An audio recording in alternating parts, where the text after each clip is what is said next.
Aquest matí s'han inaugurat oficialment les noves instal·lacions de la fàbrica d'anxoves L'Escala.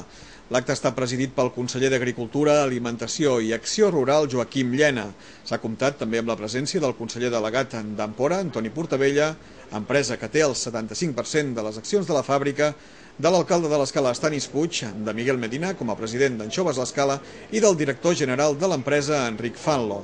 La companyia ha invertit 3 milions d'euros en el projecte de remodelació i ampliació de les instal·lacions, doblant la superfície total de la fàbrica, que ara disposa de 3.000 metres quadrats.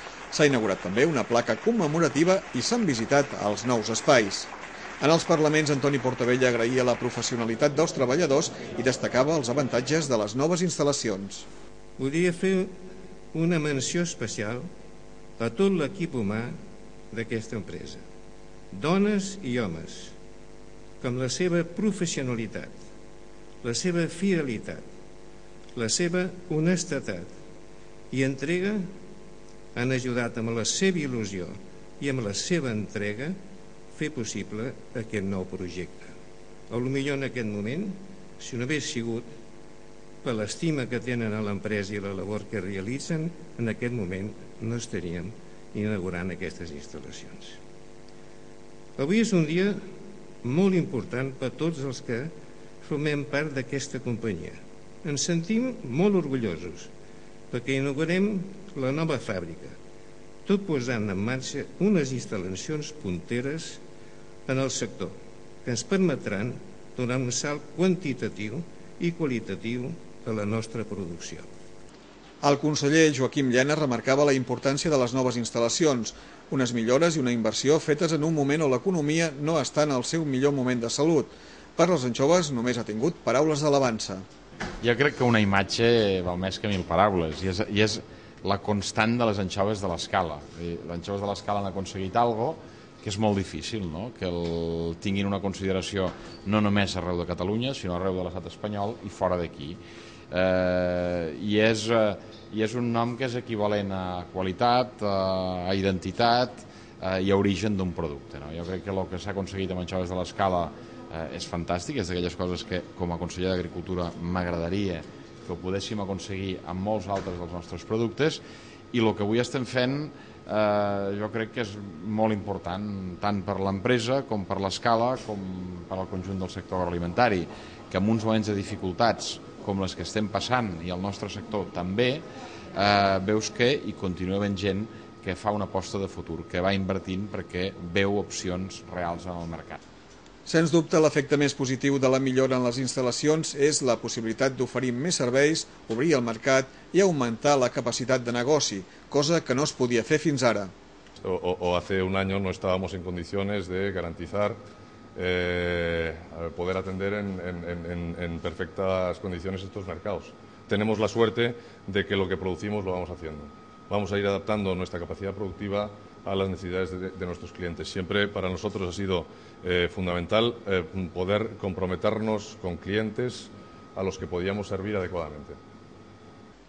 Amb aquesta inversió, l'empresa garanteix la continuïtat de la producció a l'Escala, on actualment es dona feina a 41 persones.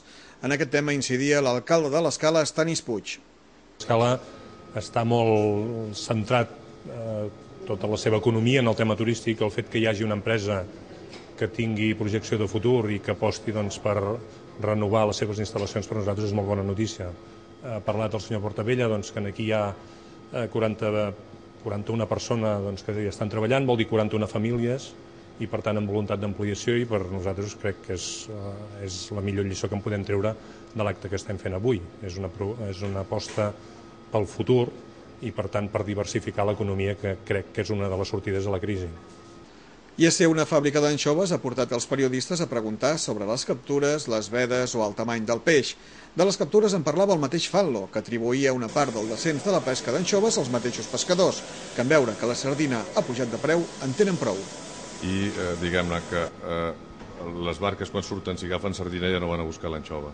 Si resulta que per factors X que el preu de la sardina ha pujat, doncs s'ha reduït l'esforç pesquer per anar a buscar anxoves, no? Tant el conseller Llenas com el director general de Pesca, Martí Sans, parlaven de la normativa que entra en vigor el proper mes de gener, una normativa que limita el tamany del peix. I estem intentant que s'hagi de limitar a que estiguem molt per sota dels 125 quilos. I amb unes mides determinades, és a dir, una mica la Direcció General de Pesca i la Conselleria han de vetllar també per la sostenibilitat, és a dir, perquè ells puguin continuar treballant demà passat i l'altre, no?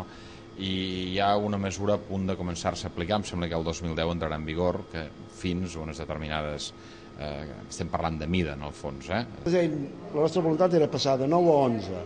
Amb aquesta mesura no passarem a 11, passarem a 10, 10 i mig, no arribarem a l'objectiu que nosaltres tenim, però fem un pas endavant molt important.